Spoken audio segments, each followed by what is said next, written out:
Hello students, welcome back to Ankit's classroom guys. और आज के वीडियो में हम देखने वाले हैं स्टैंडर्ड 10th का चैप्टर नंबर 13 जिसका नाम है manufacturing industries.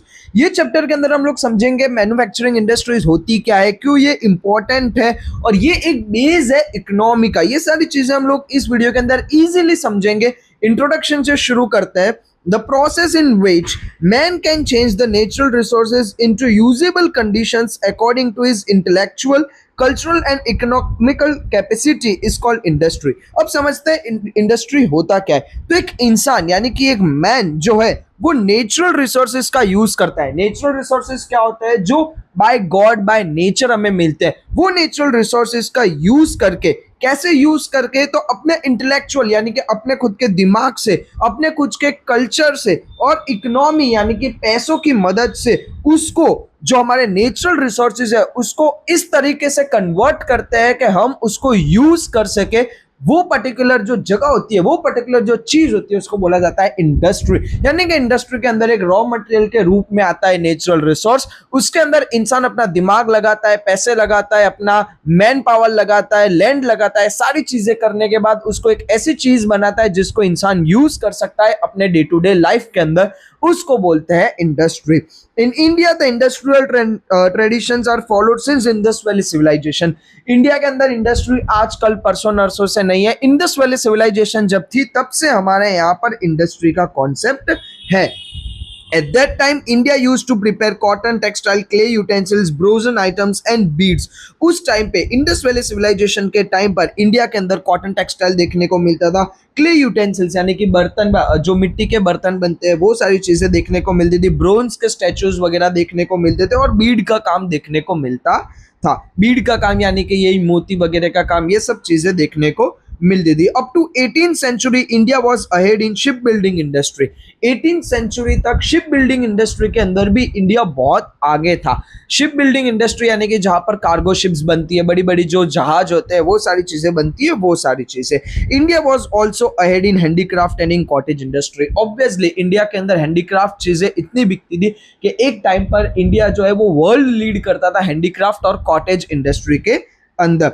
There was heavy demand of Indian cloth, muslin cloth, metal utensils and ornament। और इंडिया के अंदर जो कॉटन का कपड़ा बनता था, मसलिन का कपड़ा बनता था, जो मेटल के बर्तन बनते हैं और जो ऑर्नामेंट्स यानी कि गहने बनते हैं, उसकी वर्ल्ड वाइड यानी पूरी दुनिया के अंदर बहुत ज्यादा डिमांड थी जो इंडिया के अंदर बनती थी।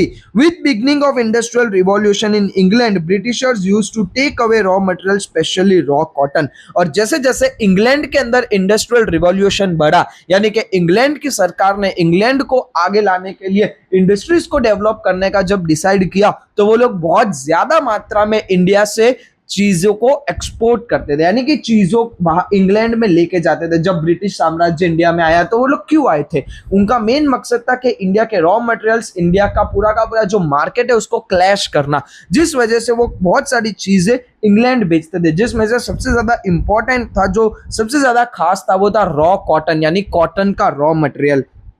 They used to follow policy of selling goods manufactured in England at higher price in India, so Indian market would collapse। उनका मेन मकसद ये था कि यही से हम रॉ मटेरियल लेके जाएंगे, इंग्लैंड में उसका मैन्युफैक्चर करेंगे और वापस इंडिया के अंदर ज्यादा कीमत पे बेचेंगे, हाई प्राइस में बेचेंगे, जिसकी वजह से इंडिया का मार्केट टूट जाए। This damage the textile industry and Indian craftsman of India heavily. और इस वजह से इंडिया का टेक्सटाइल मार्केट बहुत ज्यादा बुरी तरीके से कोलैप्स हुआ और इंडिया के जो क्राफ्ट्समैन है यानी कि इंडिया के जो लोग हैं जो अपने स्किल से सारी चीजें बनाते थे, उनको भी बहुत ज्यादा बुरी तरीके से डैमेज मिला।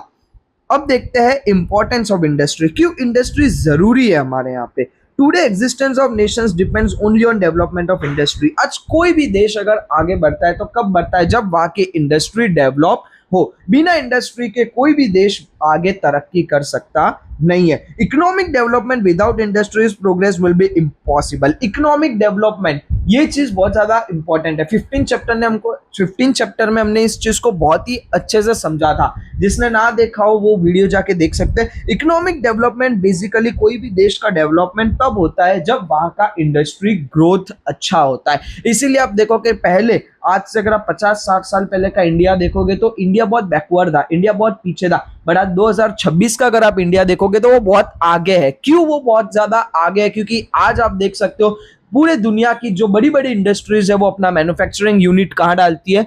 इंडिया में डालती है, जिसकी वजह से इंडिया को इकोनॉमी प्रोस्पेक्ट मिलता है, इकोनॉमी बहुत ज्यादा आगे बढ़ती है, जीडीपी ग्रोथ होती है और एक देश आगे बढ़ता है। Countries which have developed more industrially have strength there economy equally. जो कंट्रीज बहुत रैपिडली, बहुत तेजी से इंडस्ट्रीज को डेवलप करती है वो वर्ल्ड लीडिंग में आगे बढ़ती है और अपने देश को आगे बढ़ाती है। Countries like United States of America, Russia, Japan, South Korea are prosperous and developed nation on basis of their industrial development. बहुत सारी कंट्रीज जैसे United states of America, Russia, Japan, south Korea, उसके अलावा भी अलग अलग देश जो है वो डेवलप्ड क्यों है? क्योंकि उन्होंने अपना जो इंडस्ट्रियल डेवलपमेंट है वो बहुत तेजी से, बहुत अच्छे तरीके से किया है। Countries where industries are either not developed or less developed are not capable to harness natural resources as industrial raw material। ठीक है, वो कंट्री यानी वो देश जो इंडस्ट्री को अच्छे से डेवलप नहीं कर पाए या बहुत धीरे धीरे डेवलप कर रहे हैं, उनके लिए क्या प्रॉब्लम होती है बताए? कि नेचुरल रिसोर्सेज उनके पास होते हैं बट उनको यूज करना नहीं आता। वो नेचुरल रिसोर्सेज क्या करते हैं? दूसरे देशों को दे देते हैं जो वहां पर मैन्युफैक्चर करते हैं, फिर उन्हीं के देश में आके वो चीज हाई प्राइस पे बेचते हैं। तो ये बहुत ज्यादा समझना जरूरी है कि अगर कोई देश के पास रॉ मटेरियल है तो वो रॉ मटेरियल वो अपने ही देश में यूज करके, मैन्युफैक्चर करके प्रोडक्ट बनाए और बाहर के देशों में बेचे, जिसकी वजह से वो इकोनॉमी बूस्ट हो पाएगी। तो ये चीज समझना बहुत ज्यादा जरूरी है। इंडिया पहले इसीलिए पीछे था क्योंकि वो रॉ मटेरियल दूसरे देशों को दे देता था, बट अब इंडिया क्या करता है कि मैक्सिमम रॉ मटेरियल खुद के यहीं पर इंडिया के अंदर मैन्युफैक्चरिंग करके प्रोडक्ट बाहर बेचता है। जब प्रोडक्ट बाहर बेचते हैं तो वहां से हमको मिलता है ज्यादा पैसा। तो कंट्रीज जो कम डेवलप्ड है या डेवलप नहीं कर पा रही है, वो रीजन ये होता है कि वो अपने रिसोर्सेज को अच्छे से यूज नहीं कर पा रहे। They have to sell their natural resources at cheaper price and purchase things made of same raw material from foreigner at higher price. जो मैंने आपको समझाया कि वो क्या करते हैं, अपने रॉ मटेरियल सस्ते में दूसरे देशों को दे देते हैं, वो वही प्रोडक्ट बना के वापस इनको ही बेचते हैं महंगे दामों पे। तो उसकी वजह से क्या होता है कि खर्चा ज्यादा होता है। Manufacturing industry contribute about 29% of the national production of India. India का टोटल जो नेशनल प्रोडक्शन होता है, जीडीपी वगैरह, उसके अंदर 29% जो हिस्सा है वो मैन्युफैक्चरिंग इंडस्ट्री कंट्रीब्यूट करता है। हिस्टोरिकल टाइमलाइन देखें अगर इंडियन इंडस्ट्री की, तो administrative policy of British rule broke the backbone of Indian industrial structure. हमने जैसे पहले पढ़ा कि पहले इंडिया का मार्केट अच्छा था, बट जैसे जैसे ब्रिटिशर्स इंडियन मार्केट में घुसते गए, जिसकी वजह से हमारा पूरा का पूरा इंडियन इंडस्ट्रियल मार्केट गिर गया, पूरा तरीके से टूट गया, उसका पूरा बैकबोन खत्म हो गया। During slavery period industry with modern method could not be started in India. और जब स्लेवर पीरियड चल रहा था, इंडिया के अंदर कोई इंडस्ट्री डेवलप नहीं हो पा रही थी। क्यों? क्योंकि ब्रिटिश साम्राज्य था, बहुत ज्यादा प्रॉब्लम हो रही थी, हम कुछ कर नहीं पा रहे थे अपनी मर्जी से, जिसकी वजह से इंडिया इंडस्ट्रीज को डेवलप नहीं कर पाया। In 1853, first industrial complex of iron furnace based on charcoal was founded, but it failed। 1853 में सबसे पहले आयरन फ्यूरेंस यानी कि आयरन बना, मतलब लोहा बनाने के लिए फैक्ट्री लगाई गई, इंडस्ट्री डेवलप की गई, बट कुछ रीजंस की वजह से वो फेल हो गई। First successful attempt was made in 1854 in cotton textile industry. और सबसे पहला इंडस्ट्रियल डेवलपमेंट में हमने सक्सेस हासिल की 1854 में कॉटन टेक्सटाइल इंडस्ट्री के अंदर। और jute mill was established in 1855 at Rishra near Kolkata. उसके बाद 1855 में कोलकाता के पास में रिसरा नाम की जगह पर जूट की मिल भी हमने शुरू की। इन 1874 a factory was founded at Kulti for making iron was closed after few years, restarted in 1881। 1874 में फाइनली वापस आयरन बनाने के लिए कुल्टी में एक फैक्ट्री शुरू होती है, जो कुछ साल बाद वापस बंद हो जाती है और वापस शुरू होती है 1881 में। In 1907 a new dimension was provided with founding of Tata Iron and Steel Company at Jamshedpur. और 1907 यानी 1907 में हमारा इंडस्ट्रियल रिवॉल्यूशन शुरू हुआ। एक कंपनी जिसका नाम है Tata iron and steel company, जो जमशेदपुर में शुरू हुई थी, जिसकी वजह से इंडिया के पास इंडस्ट्रियल डेवलपमेंट का स्कोप आया और बाद में बहुत सारी इंडस्ट्रीज इंडिया के अंदर डेवलप हुई। अब नेक्स्ट देखते हैं क्लासिफिकेशन ऑफ इंडस्ट्रीज। ये बहुत ज्यादा समझना जरूरी है कि इंडस्ट्री को किस तरह से क्लासिफाई किया जाता है। तो पहला है industries are divided on basis of. पहले ये समझते हैं कि इंडस्ट्री को किस किस बेस पर आप डिवाइड कर सकते हो। तो पहला है ह्यूमन लेबर, ओनरशिप और सोर्सेज ऑफ रॉ मटेरियल। यानी पहले हम ह्यूमन लेबर के अकॉर्डिंग डिवाइड करते हैं कि इंसान कितने यूज हो रहे हैं उसके अंदर, कंपनी के अंदर कितने मजदूर है और कितने नहीं है। सेकंड है ओनरशिप के ऊपर और थर्ड है सोर्सेज ऑफ रॉ मटेरियल के ऊपर। तीनों को डिटेल में समझते हैं। पहला है ह्यूमन लेबर, किस तरीके से इंडस्ट्री डिवाइड होती है ह्यूमन लेबर के अकॉर्डिंग। पहला है स्मॉल स्केल इंडस्ट्री और दूसरा है large scale industry. Small scale industry यानी under direction of individual ownership, number of labours is also less. ठीक है, स्मॉल स्केल इंडस्ट्री यानी कि एक इंसान है, उसके साथ 2-3 लोग हैं जो पूरी कंपनी को चला रहे हैं। वहां पर बहुत ज्यादा बड़े लेवल पर कंपनी नहीं है, कंपनी छोटे लेवल पर है, इंडस्ट्री छोटे लेवल पर है, जहां पर काम छोटे लेवल पर हो रहा है और वहां पर लोग भी कम है, तो उसको बोला जाता है स्मॉल स्केल इंडस्ट्री। उसका ही अपोजिट है लार्ज स्केल इंडस्ट्री, यानी कि जहां पर बहुत ज्यादा लोग काम करते हैं, बहुत ज्यादा मैन पावर लग रहा है, बहुत ज्यादा लोग एक ही इंडस्ट्री के अंदर इंगेज है, तो वो होता है लार्ज स्केल इंडस्ट्री।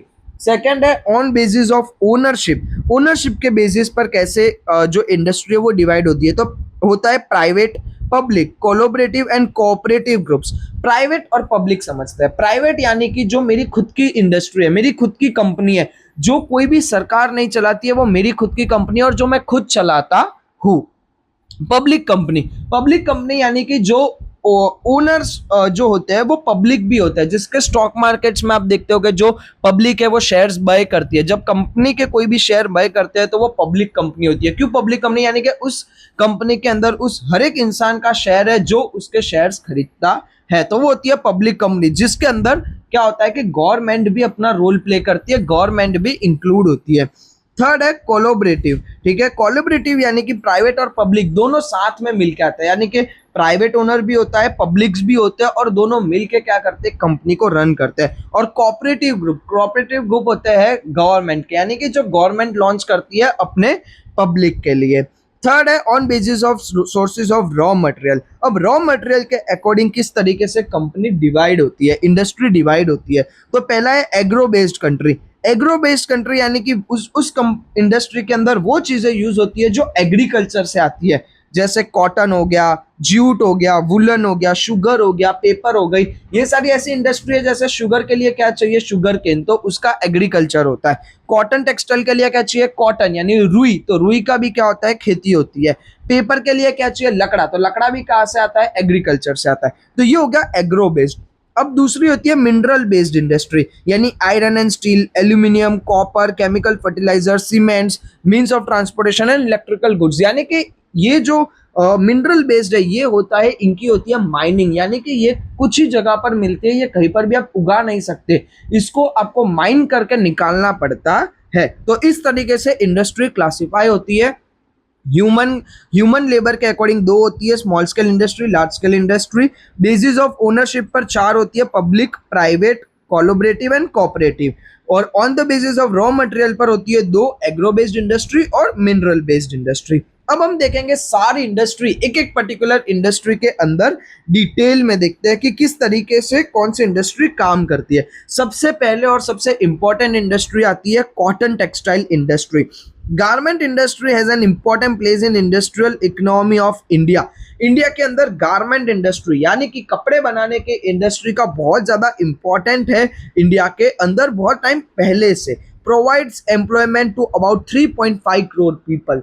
इंडिया के लगभग 3.5 करोड़ लोगों को एम्प्लॉयमेंट मिलती है कॉटन टेक्सटाइल इंडस्ट्री या बेसिकली गारमेंट इंडस्ट्री से।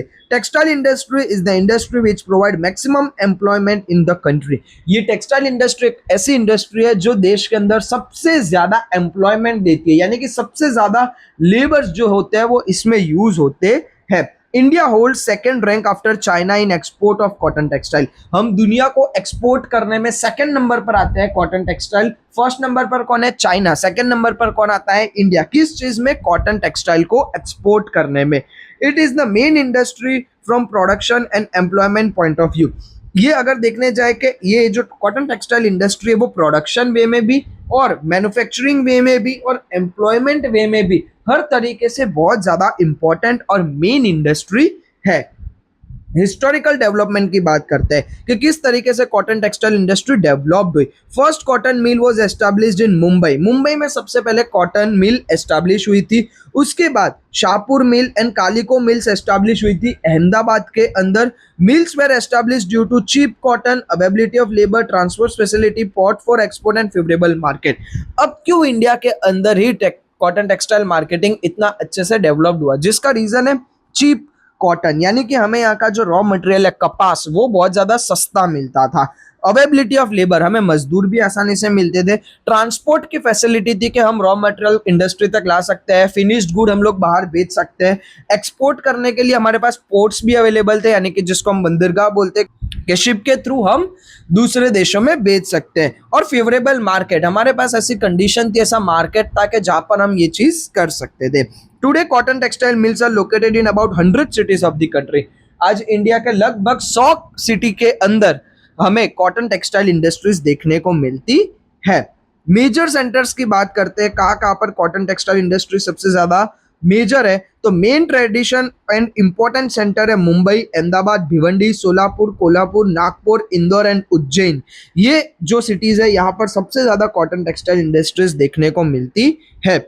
Mumbai in Maharashtra also called cottonopolis of India. ये सब आपको एमसीक्यू के लिए याद रखना बहुत ज्यादा जरूरी है कि जो महाराष्ट्र के अंदर जो मुंबई है उसको कॉटन पॉलिश ऑफ इंडिया भी बोला जाता है। Also established eight Pune, Kolhapur, Aurangabad and Jalgaon. ये चारों जगह पर भी कॉटन टेक्सटाइल इंडस्ट्रीज डेवलप हुई। Ahmedabad is called Manchester of the east and denim city of India. ठीक है, अगर एमसीक्यू में आता है कि अहमदाबाद को किस नाम से जाना जाता है, तो मैनचेस्टर ऑफ द ईस्ट और डेनिम सिटी ऑफ इंडिया, ये दोनों नाम से अहमदाबाद फेमस है। उसके अलावा वडोदरा, कलोल, भरूच, सूरत, पोरबंदर, भावनगर, राजकोट, इन सारी जगह पर भी कॉटन टेक्सटाइल इंडस्ट्रीज डेवलप हुई। Coimbatore is main centre of Tamil Nadu, Chennai and Madurai also included. Tamil Nadu के लिए मेन सेंटर है कोयम्बतूर, और उसके अलावा चेन्नई और मदुराई भी इंपॉर्टेंट है। उसके अलावा अगर यूपी के मेन सेंटर्स की बात करें तो कानपुर, इतवा, आगरा, लखनऊ, ये सारी जगह भी कॉटन टेक्सटाइल इंडस्ट्रीज के लिए फेमस है। Indore, Gwalior, Ujjain and Dewas are the main centre of Madhya Pradesh. Waste Bengal के कोलकाता, हावड़ा, मुर्शिदाबाद, ये सारे मेजर सेंटर है। और राजस्थान, पंजाब और हरियाणा के अंदर भी धीरे धीरे कॉटन टेक्सटाइल इंडस्ट्रीज डेवलप हो रही है। प्रॉब्लम्स की बात करते हैं कि कॉटन टेक्सटाइल इंडस्ट्री को क्या प्रॉब्लम फेस करना पड़ता है। इनएडिक्वेट supply of best variety of cotton, हमारे पास अब कॉटन का सप्लाई कम होता जाता है कि बेस्ट टाइप का जो कॉटन होता है, जो हम बेस्ट तरीके से जो हम बोलते हैं रॉ मटेरियल, तो वो जो है उसका हमें सप्लाई अभी कम मिल रहा है। यूज ऑफ ओल्ड मशीनरी, ज्यादातर इंडस्ट्री में ओल्ड मशीनरी यूज हो रही है, वहीं पर पूरे दुनिया के अंदर नई मशीनरी और नई टेक्नोलॉजी यूज हो रही है। इलेक्ट्रिक सप्लाई इरेगुलर, यानी कि इलेक्ट्रिसिटी कभी मिलती है कभी जाती है कुछ जगह पर, जिसकी वजह से भी प्रोडक्शन पर इंपैक्ट आता है। Competition from artificial fibre cloth in market, cotton कपड़े के सामने अभी बहुत सारे अलग अलग कपड़े आ चुके हैं जो कॉटन के साथ मिक्स होते हैं, जिसकी वजह से कॉटन इंडस्ट्री थोड़ी बैकवर्ड जाती है। क्योंकि क्या होता है, कॉटन का कपड़ा थोड़ा महंगा होता है, वहीं पर पॉलिस्टर वगैरह का कपड़ा सस्ता होता है। क्यों? क्योंकि उसके अंदर कॉटन के साथ दूसरे जो चीजें होती है वो भी मिक्स की जाती है। कीन कंपटीशन इन ग्लोबल मार्केट, ठीक है, मार्केट के अंदर ग्लोबल, अगर हम पूरे दुनिया के मार्केट के बारे में बात करें तो कंपटीशन कॉटन टेक्सटाइल इंडस्ट्रीज को लेके बहुत ज्यादा बढ़ रहा है। एक्सपोर्ट की बात करें तो इंडिया कहाँ कहाँ पर कॉटन टेक्सटाइल के कपड़े एक्सपोर्ट करता है, तो Russia, UK, USA, Sweden, Nepal, Australia, France and south African countries के अंदर हम कॉटन टेक्सटाइल का कपड़ा एक्सपोर्ट करते हैं।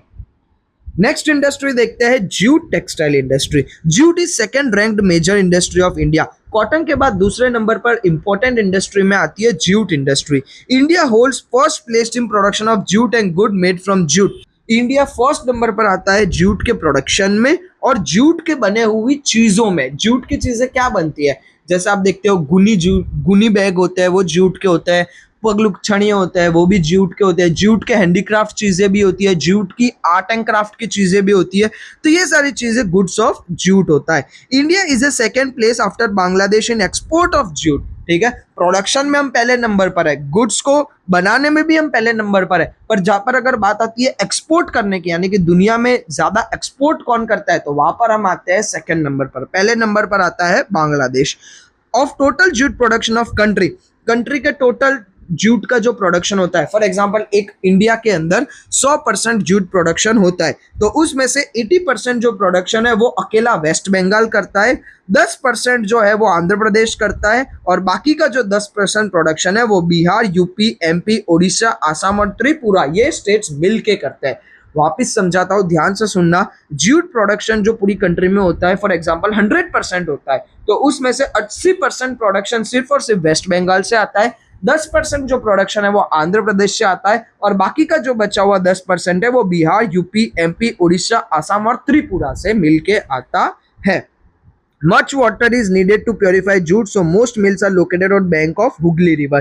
जूट को जो है वो प्योरीफाई करने के लिए बहुत ज्यादा पानी चाहिए, जिसकी वजह से ज्यादातर इंडस्ट्री जो है वो हुगली नदी के आसपास डेवलप हुई है। Industry is concentrated in West Bengal due to cheap labor force, banks and insurance coverage, port of export facility. क्यों ज्यादातर 80% ऑफ प्रोडक्शन वेस्ट बंगाल से आता है, क्यों ज्यादातर इंडस्ट्री वेस्ट बंगाल में डेवलप्ड हुई? पहला तो चीप लेबर फोर्स, वहां पर मजदूरी सस्ते भाव पे मिल रही है, बैंक और इंश्योरेंस कवरेज अच्छा मिल रहा है, और वहां पर पोर्ट्स के फैसिलिटी भी है जिसकी वजह से वो इजीली एक्सपोर्ट कर सकते हैं। प्रॉब्लम्स की बात करते हैं, क्या प्रॉब्लम जूट इंडस्ट्री फेस करती है? तो demand for jute has decreased because of other option in packaging material for goods. पहले क्या होता था कि गेहूं, चावल ये सारी चीजें जूट के बैग में आती थी, यानी कि गुनी बैग्स में आती थी, बट अब धीरे धीरे जूट की डिमांड डिक्रीज होती जाती है, क्योंकि उसके रिप्लेसमेंट में प्लास्टिक के जो गुनी बैग्स है वो सारी चीजें या दूसरे पैकेजिंग मटेरियल ऑप्शन अवेलेबल है, जिसकी वजह से जूट की डिमांड डिक्रीज हो गई है। Facing problem like more cost of production and decreasing demand of jute in international market. Jute को प्रोडक्शन करने में बहुत ज्यादा खर्चा होता है, बट इंटरनेशनल मार्केट के अंदर जूट की डिमांड कम होती जा रही है, तो ये एक प्रॉब्लम है जो जूट टेक्सटाइल इंडस्ट्रीज फेस कर रहा है। थर्ड इंडस्ट्री है silk textile industry. Silk production has a long tradition. Silk production करने में बहुत ज्यादा टाइम लगता है, ठीक है, एक लॉन्ग ट्रेडिशन मेथड है जो फॉलो करनी पड़ती है। After China, India rank second in the world in silk production. Silk को प्रोडक्शन करने में चाइना पहले नंबर पर आता है और इंडिया सेकंड नंबर पर आता है। In India 4 types of silk are produced. India के अंदर टोटल 4 तरीके के सिल्क को प्रोड्यूस किया जाता है। पहला mulberry, second eri, third tasar and fourth muga. ये 4 तरीके के सिल्क इंडिया के अंदर प्रोड्यूस्ड होते हैं। कौन से? Mulberry, eri, tasar and muga. Today there are about 300 silk weaving mills in India. Total आज इंडिया के अंदर सिल्क वीविंग के लिए 300 मिल्स देखने को मिलती है। मेजर स्टेट जो प्रोड्यूस करते हैं सिल्क, तो वो है Karnataka, Madhya Pradesh, waste Bengal, Tamil Nadu, Punjab and Jammu Kashmir. Silk clones are export to Europe, Africa and gulf countries. ठीक है, सिल्क कहाँ कहाँ एक्सपोर्ट करते हैं हम? तो यूरोप करते हैं, अफ्रीका करते हैं और गल्फ कंट्रीज के अंदर करते हैं। उसके अलावा Germany, Singapore, USA, Kuwait, Malaysia, Russia भी हम लोग सिल्क का जो टेक्सटाइल है वो एक्सपोर्ट करते हैं। In international market, Indian silk is facing tough competition from China. International market की बात करें तो इंडिया का जो सिल्क का कपड़ा है वो चाइना के सामने बहुत टफ कंपटीशन में होता है। तो ये था बेसिकली सिल्क टेक्सटाइल इंडस्ट्री के बारे में। ओके, नेक्स्ट अब हम देखते हैं वुलन टेक्सटाइल इंडस्ट्रीज के बारे में। As a cottage industries, history of woollen textile industry is very old. ठीक है, वुलन टेक्सटाइल इंडस्ट्री की जो हिस्ट्री है वो बहुत पुराने टाइम की है, क्योंकि हमारे यहाँ पर ऊन से बनी हुई चीज, जैसे ऊन के स्वेटर्स हो गए, ऊन की शॉल्स हो गई, ये सारी चीजें हमारे यहाँ पर बहुत पहले से चलती आई है, क्योंकि कॉटेज इंडस्ट्रीज में ये सारी चीजें होती थी। Maximum woollen textile mills are in Punjab, next comes Maharashtra. Woollen textile की सबसे बड़ी मिल अगर इंडिया में बात करें तो सबसे ज्यादा मिल होती है पंजाब में पहले नंबर पर, उसके बाद सेकंड नंबर पर आता है महाराष्ट्र। उसके अलावा उत्तर प्रदेश के अंदर भी वुलन टेक्सटाइल मिल्स आपको देखने को मिलेगी। Ahmedabad and Jamnagar in Gujarat are centres for woollen clothes. Gujarat की अगर बात करें तो अहमदाबाद और जामनगर के अंदर आपको वुलन क्लोथ्स देखने को मिलेंगे, मतलब वुलन क्लोथ्स की इंडस्ट्री देखने को मिलेगी। उसके अलावा बीकानेर, जयपुर जो राजस्थान में है वहां पर, श्रीनगर जो जम्मू कश्मीर में है वहां पर, बेंगलुरु जो कर्नाटका में है वहां पर भी आपको वुलन टेक्सटाइल इंडस्ट्रीज देखने को मिलेगी। India also produce woollen carpets. हम लोग वुलन कारपेट्स भी मैन्युफैक्चरिंग और प्रोड्यूस करते हैं। वुलन क्लॉथ हम कहाँ कहाँ एक्सपोर्ट करते हैं? तो America, Canada, Germany, France, Russia, ये सारी कंट्रीज में हम लोग क्या करते हैं? वुलन टेक्सटाइल को एक्सपोर्ट करते हैं। सेकेंड है synthetic textile industry. Cloth made from synthetic fibre made by man is strong, durable and does not retain wrinkles, hence this industry has developed very much. अब सिंथेटिक टेक्सटाइल इंडस्ट्री क्यों developed हुई? क्योंकि यहाँ पर ये है man made fibre, ठीक है। यहाँ पर इंसान ने खुद का दिमाग लगा के ये फाइबर बनाया है, मैन ने बनाया है, ये एक स्ट्रॉन्ग है, लंबे टाइम तक चलता है, इसके ऊपर कड़चौलियां नहीं पड़ती यानी कि रिंकल्स नहीं आते, और इसी वजह से ये इंडस्ट्री बहुत ज्यादा डेवलप्ड हुई है। Cotton fibres are mixed with synthetic fibre to get mixed variety of cloth, ठीक है। कॉटन और सिंथेटिक फाइबर को मिक्स करके ये लोग कुछ बनाते हैं। मेन प्रोड्यूसर कौन है? केरला, गुजरात, यूपी, वेस्ट बंगाल, तमिलनाडु, जहां पर maximum synthetic textile industry developed है। उसके अलावा सूरत, कानपुर, मुंबई, अहमदाबाद, कोलकाता, चेन्नई, मोदी नगर, ये सारे ऐसे सेंटर्स है जहां पर मैक्सिमम इस चीज का प्रोडक्शन होता है। नेक्स्ट अब हम बात करते हैं शुगर इंडस्ट्री की। Making jaggery from sugar cane juice is a very old industry in India, ठीक है। शुगर केन यानी कि गन्ने के अंदर से शुगर बनाने का बहुत पहले से इंडिया के अंदर ओल्ड इंडस्ट्री है, बहुत पहले से चलता आ रहा है। Sugar industry stand second after textiles in agrarian industry in India. Agrarian based industry की अगर बात करें तो कॉटन इंडस्ट्री के बाद सेकंड नंबर पर आता है sugar industry. After reaping crop of sugarcane, it has to be squeezed within 24 hours so that amount of water is not reduced, otherwise its sugar content will decrease, ठीक है। जैसे ही गन्ने को खेत में से काटा जाता है, उसको 24 घंटे तक पूरा पानी में भिगो के रखते हैं ताकि उसके अंदर का जो शुगर का जो मतलब जो जूस है वो बरकरार रहे, ऊपर से और बढ़े, ताकि जो शुगर बनने वाली है वो कम ना हो। That is why sugar factories are located near sugar cane growing centres, ठीक है। इसीलिए हमेशा गन्ने के खेत और शुगर केन की गन्ने के खेत और शुगर की इंडस्ट्री हमेशा पास पास होती है, ताकि जो शुगर केन है, जो गन्ना है, वो सूख ना जाए। शुगर फैक्ट्रीज ज्यादातर महाराष्ट्र, यूपी, तमिलनाडु, कर्नाटक, आंध्र प्रदेश और गुजरात के अंदर देखने को मिलती है, और गुजरात के अंदर पर्टिकुलर बारडोली, गंदेवी, सूरत, नवसारी, व्यारा, भरूच, कोडीनार एंड तालाला गिर, ये सब जगह पर आपको देखने को मिलती है शुगर इंडस्ट्री। नेक्स्ट एकदम छोटी सी paper industry. Paper is made out of soft wood, bamboo, grass, molasses etcetera. ये सबको पता है कि पेपर जो है वो अलग अलग तरीके के वुड्स, बैम्बू, ग्रास, ये सबसे बनाए जाते हैं। ये ज्यादातर आंध्र प्रदेश, महाराष्ट्र, वेस्ट बंगाल, उड़ीसा, कर्नाटका, गुजरात, मध्य प्रदेश, छत्तीसगढ़, तमिलनाडु, हरियाणा में पेपर इंडस्ट्रीज आपको ज्यादातर देखने को मिलेगी। नेक्स्ट है iron and steel industry. Iron and steel industry is the axis of modern industrial and economic development, ठीक है। आयरन एंड स्टील इंडस्ट्री ही सबसे मेन बेस है हमारे यहाँ पर इंडस्ट्रियल रिवॉल्यूशन लाने में, मॉडर्न इंडस्ट्रियल डेवलपमेंट में और इंडिया की इकोनॉमिक डेवलपमेंट होने के पीछे। Consider to be the base industry. Iron and steel industry कोई भी इंडस्ट्री का बेस भी माना जाता है। Machines and other constructions are produce from its production, ठीक है। आयरन एंड स्टील इंडस्ट्री के बाद ही कोई भी मशीनरी या अदर कंस्ट्रक्शन प्रोड्यूस्ड हो सकता है, क्योंकि मशीन्स को बनाने के लिए आयरन और स्टील की ही जरूरत पड़ती है। This can also be considered to be the key industry, और इसीलिए आयरन एंड स्टील इंडस्ट्री को की इंडस्ट्री भी बोला जाता है, यानी कि बहुत ज्यादा important industry. Process of making iron is very old in India, ठीक है। आयरन बनाने की प्रोसेस भी इंडिया के अंदर बहुत पहले के टाइम से। Iron was imported from India to make swords in Damascus, ठीक है। इंडिया के अंदर जो आयरन है यानी कि लोहा जो है वो इम्पोर्ट किया जाता था तलवार वगैरह बनाने के लिए।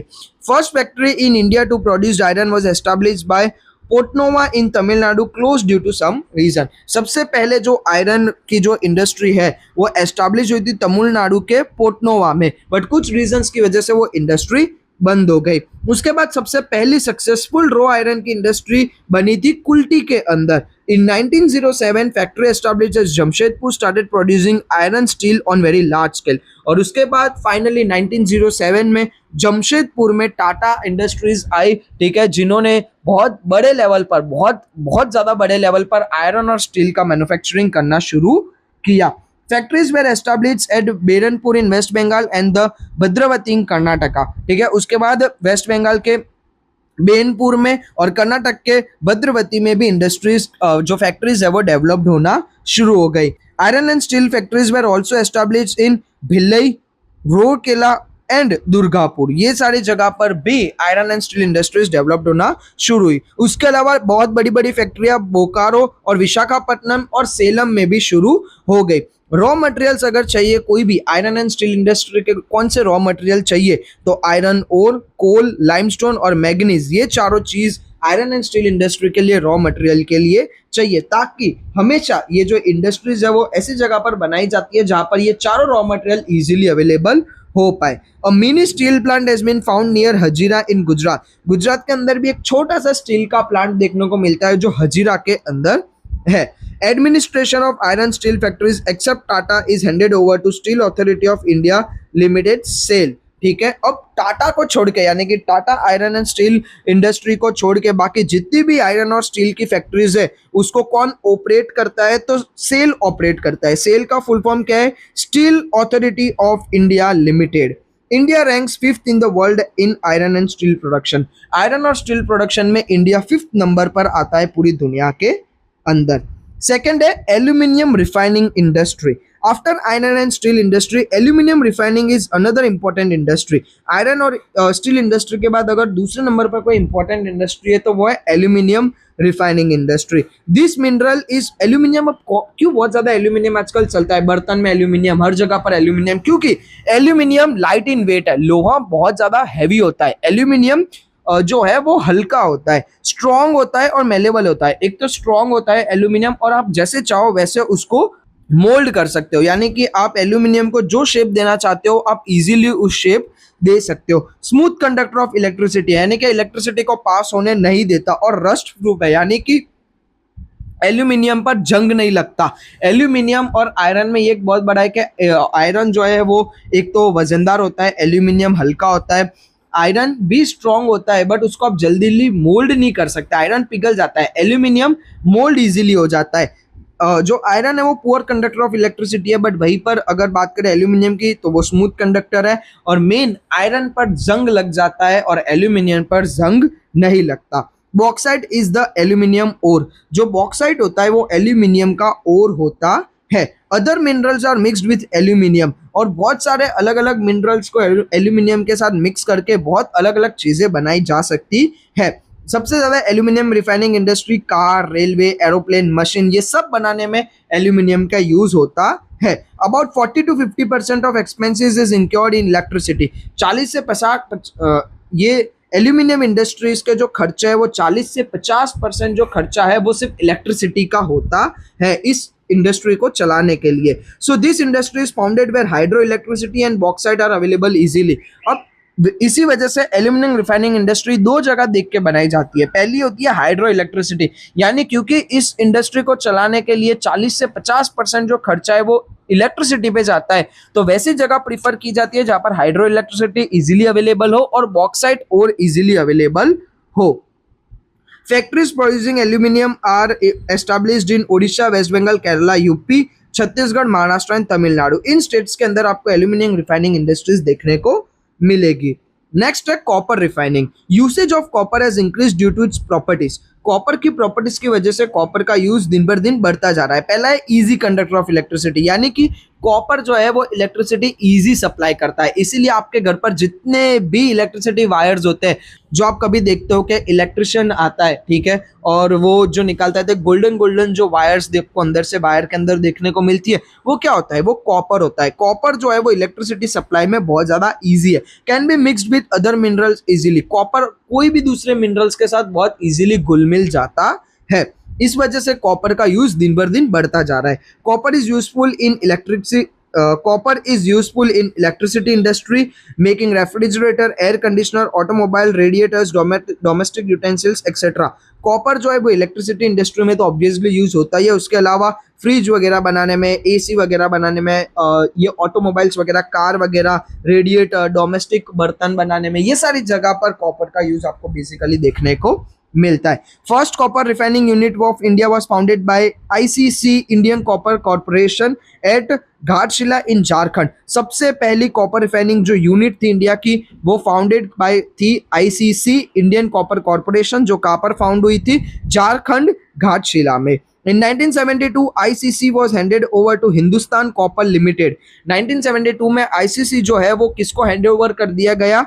HCL को, Hindustan copper limited. Beside HCL today copper is produced by private sector also, और HCL के पास आने के बाद कॉपर जो है वो प्राइवेट सेक्टर मतलब कि एक पर्सनल इंडस्ट्रीज भी डेवलप करती है, प्रोड्यूस करती है। यह domestic production is not enough so it has to be imported. फिर भी कॉपर का जो प्रोडक्शन है वो इतना हम नहीं कर पाते कि वो इंडिया की नीड को पूरा कर पाए, इसलिए हम दूसरे देशों से कॉपर को इंपोर्ट भी करते हैं। अब बात करते हैं केमिकल इंडस्ट्री की। Position of chemical industry in India is important इसलिए है क्योंकि बहुत ज़्यादा केमिकल्स का यूज़ हर जगह पर होता है, इसलिए इंडिया के अंदर जो केमिकल इंडस्ट्री की पोजीशन है वो इम्पोर्टेंट है। केमिकल्स आर टू टाइप्स, दो तरीके के केमिकल्स देखने को मिलते हैं। पहला होता है ऑर्गेनिक केमिकल, ठीक है, जो होता है petrochemicals is main organic chemical industry used in artificial fibres, artificial rubber, plastic good, colour chemicals and in medicine founded near oil refineries and petrochemical centres. ठीक है, ऑर्गेनिक केमिकल्स जो पेट्रोकेमिकल्स से use होते हैं, जो बहुत सारे अलग अलग इंडस्ट्रीज के अंदर यूज होते हैं, इनके जो मेजर सेंटर्स होते हैं वो ऐसी जगह पर होते हैं जो ऑयल रिफाइनरीज के पास हो या पेट्रोकेमिकल सेंटर्स के नजदीक हो। सेकेंड होता है inorganic chemicals used in phosphoric acid, nitric acid, salt, soda ash, caustic soda and chlorine. ये होता है इनऑर्गेनिक केमिकल्स जो बेसिकली सोडा वाली चीजों में यूज होता है। India has an important position involve in insecticide industry. Insecticide industry के अंदर जो केमिकल इंडस्ट्री का हिस्सा है वहां पर भी इंडिया बहुत इंपॉर्टेंट पोजीशन पूरी दुनिया में हासिल कर चुका है। Gujarat leads in the country in chemical industry. Chemical industry के अंदर इंडिया में सबसे ज्यादा प्रोडक्शन गुजरात में देखने को मिलता है। गुजरात के अंदर अहमदाबाद, वडोदरा, अंकलेश्वर और भरूच ये ऐसे है जहां पर ज्यादा केमिकल इंडस्ट्रीज आपको देखने को मिलती है। Chemical fertiliser industry. First chemical fertiliser factory of India was established in 1906 at Ranipet in Tamil Nadu. सबसे पहली केमिकल फर्टिलाइजर इंडस्ट्री जो है वो तमिलनाडु के रानीपत में बनी, एस्टैब्लिश हुई थी 1906 में। Development of this industry started when fertiliser corporation of India started this factory at Sindri. ठीक है, जब ये डेवलप कब होना शुरू हुआ फर्टिलाइजर इंडस्ट्री, जब धीरे धीरे इंडिया के अंदर दूसरी जगह पर जो फैक्ट्रीज है वो शुरू हुई, बट मेनली सिंदरी के अंदर से जब से फैक्ट्री शुरू हुई तब से ये इंडिया के अंदर ज्यादा बूम हुआ। Industries is centred in Gujarat, Tamil Nadu, UP, Punjab and Kerala. इन सारी जगह पर केमिकल फर्टिलाइजर इंडस्ट्री देखने को मिलती है। गुजरात में ज्यादातर ये फैक्ट्री कलोल, कंडला, हजीरा, भरूच, वडोदरा ये सारी जगह पर आपको देखने को मिलती है।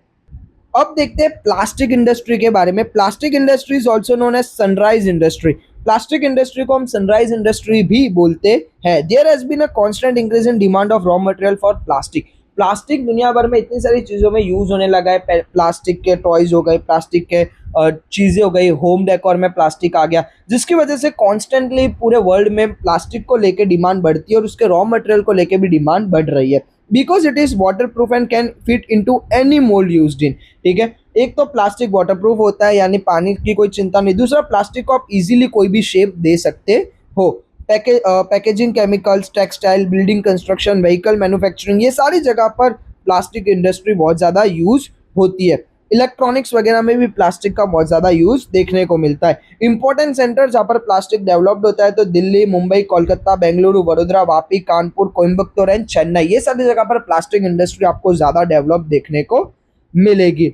नेक्स्ट है cement industry. Cement is in actual in construction of roads, dams etcetera. सबसे ज्यादा अगर कुछ भी कंस्ट्रक्शन करना हो तो किसकी जरूरत पड़ती है? सीमेंट की। सीमेंट एक की इंपॉर्टेंट है, कुछ भी चीज को आप कंस्ट्रक्ट करना चाहते हो तो आपको सीमेंट की जरूरत पड़ती है। India rank second after China in cement production, और सीमेंट प्रोडक्शन में चाइना के बाद सेकंड नंबर पर आता है India.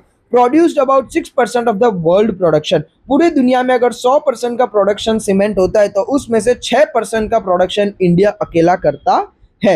Raw material for cement industry. Raw material मतलब सीमेंट इंडस्ट्री के लिए क्या क्या रॉ मटेरियल चाहिए, तो लाइमस्टोन, कोल, जिप्सम, बॉक्साइड, क्ले ये सारी चीजें एक सीमेंट इंडस्ट्री के रॉ मटेरियल के लिए चाहिए। Raw material and products have more weight, so cement factories are located where raw material is available in abundance.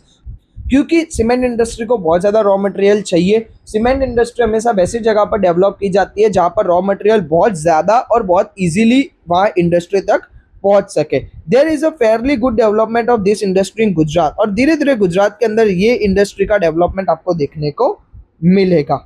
Next है transport equipment industry. Transport equipment industry यानी कि ट्रांसपोर्ट होते हैं जैसे रेलवे या रोड व्हीकल्स, ये सारी चीज़ों की इंडस्ट्री हमारे यहाँ पर बढ़ी कैसे और क्या इसकी हिस्ट्री है। Earlier there were animal driven vehicles were which were very slow. पहले अगर देखें तो पहले व्हीकल्स का कितना जमाना ही नहीं था, हम लोग ये bullock cart, camel cart, horse cart, ये सारी चीजों का यूज करते थे, व्हीकल्स का यूज होता नहीं था। Today in modern age vehicles which faster speed along with development of roads have come in usage. पर आज की बात करें तो व्हीकल्स बहुत ज्यादा इंपॉर्टेंट है। Two wheeler, four wheeler, aeroplane, railway और भी बहुत सारी चीजें जो ट्रांसपोर्ट इंडस्ट्री में बहुत ज्यादा बूम लाती है। Industry which produce such vehicle is known as transport industry. अब जो इंडस्ट्री ऐसे व्हीकल्स को बनाती है उनको ट्रांसपोर्ट इंडस्ट्री कहा जाता है। अब ट्रांसपोर्ट इंडस्ट्री के अंदर एक एक चीज डिटेल में देखेंगे तो पहला है railway.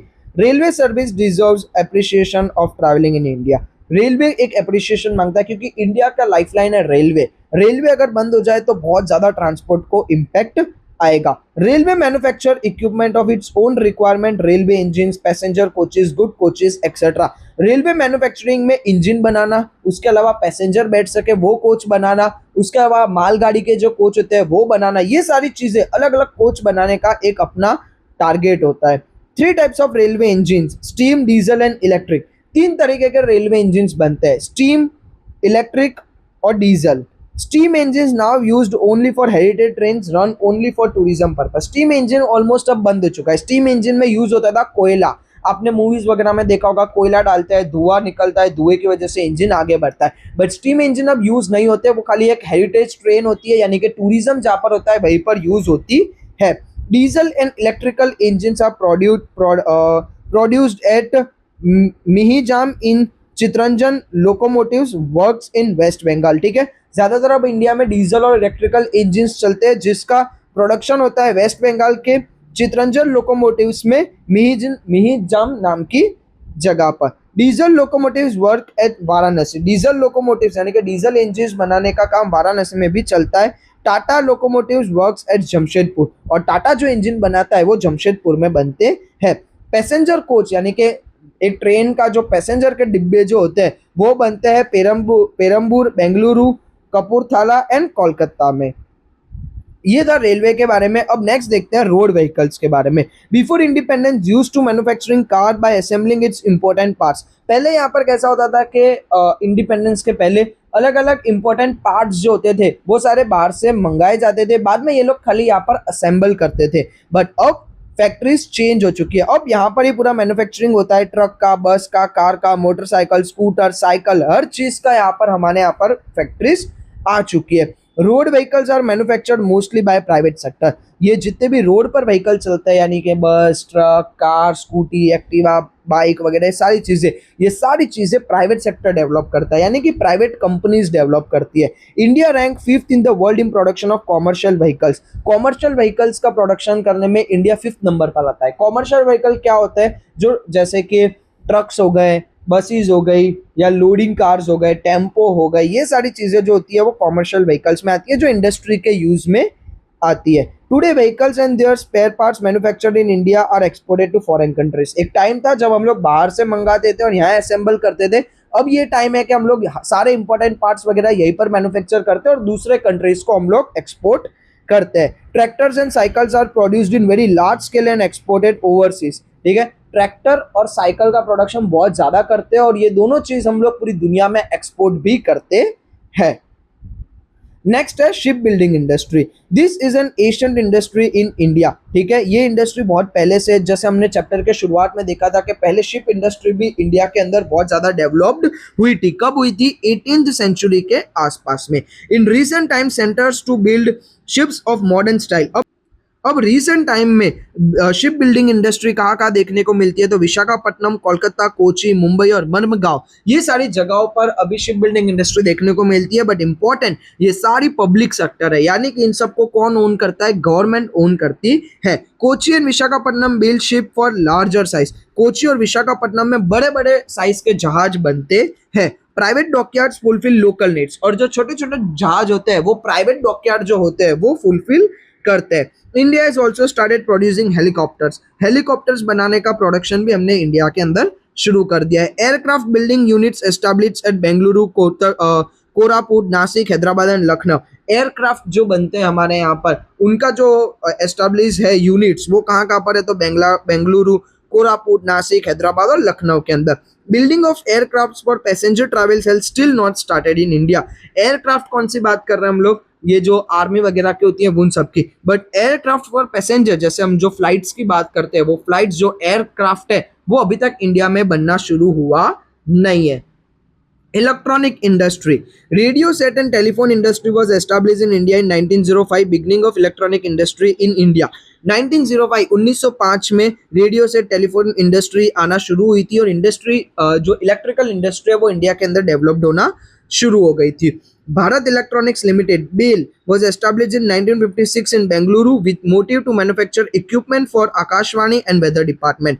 BEL Bharat electronics limited establish हुआ था 1956 में बेंगलुरु में, जिसका मकसद ये था कि आकाशवाणी के इक्विपमेंट जो जरूरत पड़ती है वो और वेदर डिपार्टमेंट के लिए जो भी चीज़ों की जरूरत पड़ती है वो हम इंडस्ट्री इंडिया के अंदर ही डेवलप करें और यहीं पर हम सारी चीज़ें डेवलप करें। Today it produce various electronic equipment in collaboration with Indian Space Research Organization ISRO। और आज जो BEL है BEL वो बहुत सारे अलग अलग तरीके के इलेक्ट्रॉनिक इक्विपमेंट कोलैबोरेशन के साथ प्रोड्यूस करते हैं। किसके साथ कोलैब करते हैं, तो इसरो के साथ, Indian space research organization. This industry has brought lot of change in normal life of people, their lifestyle and national economy। ये जो इंडस्ट्री है, ये जो आप इंटरनेट यूज करते हो, कम्युनिकेशन करते हो, ये सारी चीजें इसी इंडस्ट्री की वजह से डेवलप्ड हुई है, जो एक नॉर्मल इंसान के लाइफ में बहुत बड़ा चेंज लाती है और इस वजह से इंडिया का पूरा लाइफस्टाइल चेंज हो चुका है और इंडियन इकोनॉमी भी बहुत ज्यादा बूस्ट हो चुकी है। Bengaluru has become capital of the इस इंडस्ट्री। ठीक है, इलेक्ट्रॉनिक इंडस्ट्री का मेन कैपिटल बेंगलुरु माना जाता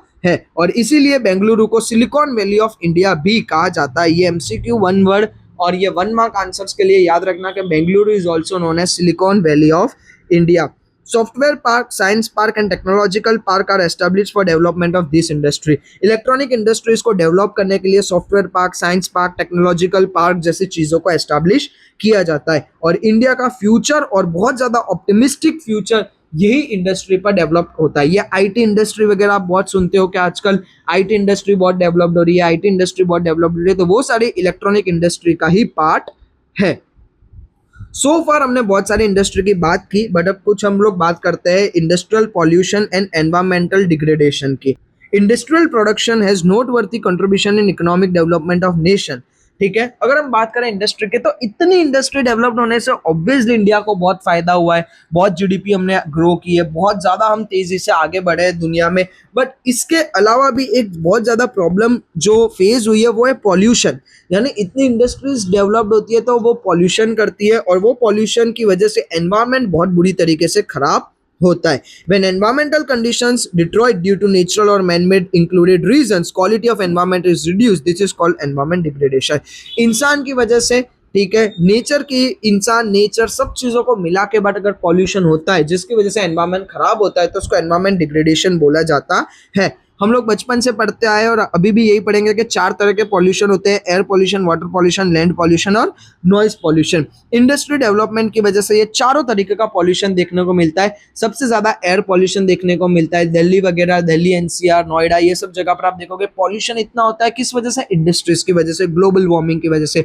वाटर पॉल्यूशन देखने को मिलता है, केमिकल इंडस्ट्री अपना जितना भी वेस्ट केमिकल होता है वो सारी चीजें नदियों में छोड़ देती है जिसकी वजह से वाटर पॉल्यूशन होता है। लैंड पॉल्यूशन होता है कि कचरा वगैरह फेंक दिया, उसके अच्छे से सफाई वगैरह नहीं की, वो होता है। नॉइज पॉल्यूशन, जब इतनी बड़ी बड़ी इंडस्ट्री ऑपरेट होती है तो ऑब्वियसली बहुत ज्यादा नॉइज, बहुत ज्यादा आवाज होती है। तो चारों तरीके का पॉल्यूशन, इंडस्ट्रियल पॉल्यूशन हमारे यहाँ पर होता है। लास्ट पॉइंट इस चैप्टर का, remedies to curb environmental degradation.